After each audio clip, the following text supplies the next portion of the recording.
Welcome to the l.louise painting tutorial series. Today we are going to paint a simple background which can be used in many of the other painting videos. When I paint a background, I generally start with a wet or very damp brush. In this case, I'm using oil paint, so I have wet my brush with odorless mineral spirits. And then I'm going to start with a little bit of yellow. This background will be sort of a sun-dappled background. So I've got some yellow. I'm going to add some white. I'm going to add a good dollop of white here. And a little more.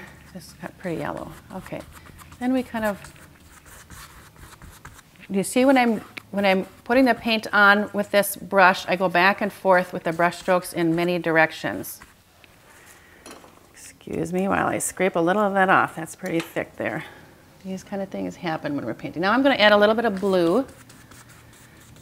I usually paint the edges because when we do these little things, we like to have the edges finished and we can hang them without a frame if we like to. It's kind of the trend nowadays to hang things without frames.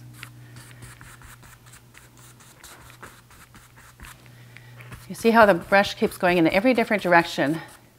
That way it keeps the background interesting and it actually blends the paint very well. Now I think I'm going to add a little bit of this yellow-green.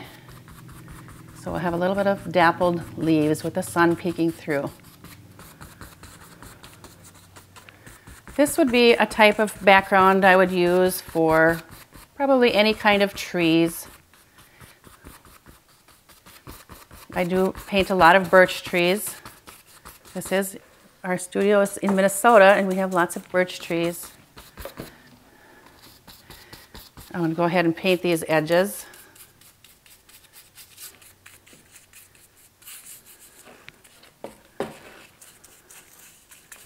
And this edge here.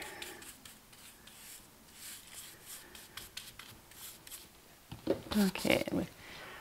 Often I do a little darker color at the bottom. It makes the painting feel just a little bit more stable. If I want to put a light background, a light foreground on it afterward, that still works out fine. There we have just a basic sun-dappled background. And we use the same techniques if we would do a complete blue background for a sky, the same kind of a technique, this back and forth kind of blending. There we are. I hope this has been helpful for you. Tune in to the l.louise painting tutorial series for more painting instruction, and happy painting!